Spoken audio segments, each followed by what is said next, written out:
দার্জিলিংয়ে ইংলিশ ব্রেকফাস্টের একমাত্র ঠিকানা হলো ক্যাভেন্টার্স। এই সেই ক্যাভেন্টার্স যা বিখ্যাত তার সসেজ, স্যালামি, বার্গার ইত্যাদির জন্য। 1965 সালে মুক্তি পাওয়া সত্যজিৎ রায়ের বিখ্যাত সিনেমা কাঞ্চনজঙ্ঘার শুটিংও হয়েছিল এই ক্যাভেন্টার্স রেস্টুরেন্টে। এই হলো ক্যাভেন্টার্সের ওপেন ডেস্ক।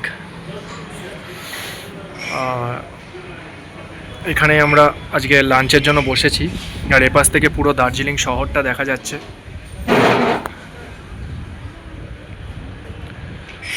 আর এখানে আমাদের একটা মিরর রয়েছে, তাকাও।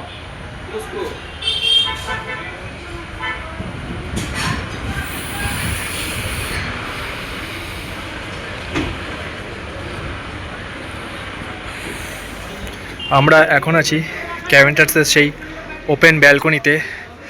দ্য আইকনিক ক্যাভেন্টার্স, এই সেই তার ওপেন ব্যালকনি।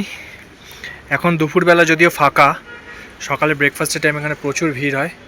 আপনি এই টেবিলগুলোতে বসে হট চিকেন প্ল্যাটারের সাথে এই দার্জিলিং শহরের ভিউ এনজয় করতে পারেন। আর এখন তো ব্যালকনি পুরো ফাঁকা, আর ক্যাভেন্টার্সের এই দিক দিয়েই চলে যাচ্ছে ম্যাল, দার্জিলিং ম্যাল। একদম জাংশন পয়েন্টে এই ক্যাভেন্টার্স, এটাই সেই ক্যাভেন্টার্স। আজ আমরা লাঞ্চের জন্য বেছে নিয়েছি ক্যাভেন্টার্সকে। প্রত্যেকে এটাকে ব্রেকফাস্টের জন্য বাছে, কিন্তু আমরা ব্রেকফাস্টের জন্য বাছিনি, আজকে লাঞ্চের জন্য বেছেছি। এবং এই হলো ক্যাভেন্টার্সের ওপেন ডেস্কে আমরা বসেছি। ওই দিকটাও বসা যায়, আমরা এই পাশটা বসলাম। এই দিকটা নতুন হয়েছে, বেশ ফুলে সাজানো গোছানো, বেশ ভালো লাগছে।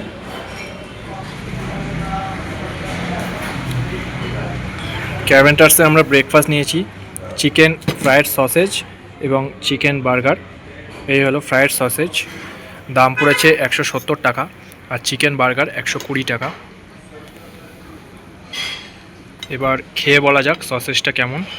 তুমি খাও, এগুলো কিন্তু গরম গরমই খেয়ে নিতে হবে।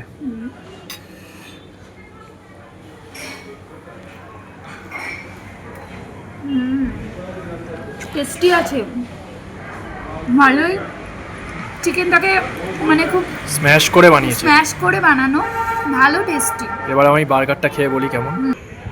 আমি এবার বার্গারটা টেস্ট করে দেখি কেমন খেতে। গোটাটা পারবো, মেয়োনিজও রয়েছে, এটা গোটাটা ট্রাই করি।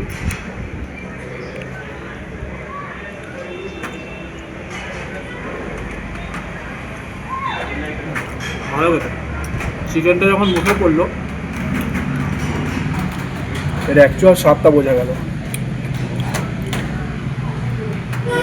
খাবার খুবই ভালো, তবে দামটা একটু বেশি। এটা হবেই, একটা আইকনিক প্লেস, এখানে অনেক মুভিরও শুটিং হয়েছে, তো দাম তো বেশি হবেই। বার্ফি মুভি। আমরা এত ফাঁকা ক্যাভেন্টার্স পাবো বুঝতে পারিনি। সুন্দর লাগে। অফ সিজন, অফ সিজনের জন্য হয়তো এখন ফাঁকা। আর আমরা লাঞ্চ করতে এখানে এসেছি, লাঞ্চে এত ভিড় হয় না, জেনারেলি ভিড়টা হয় ব্রেকফাস্টের জন্য।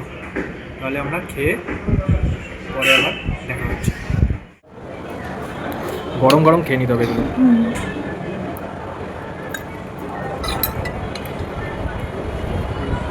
ওটা ভালো লাগবে না, মাছটা উপরে।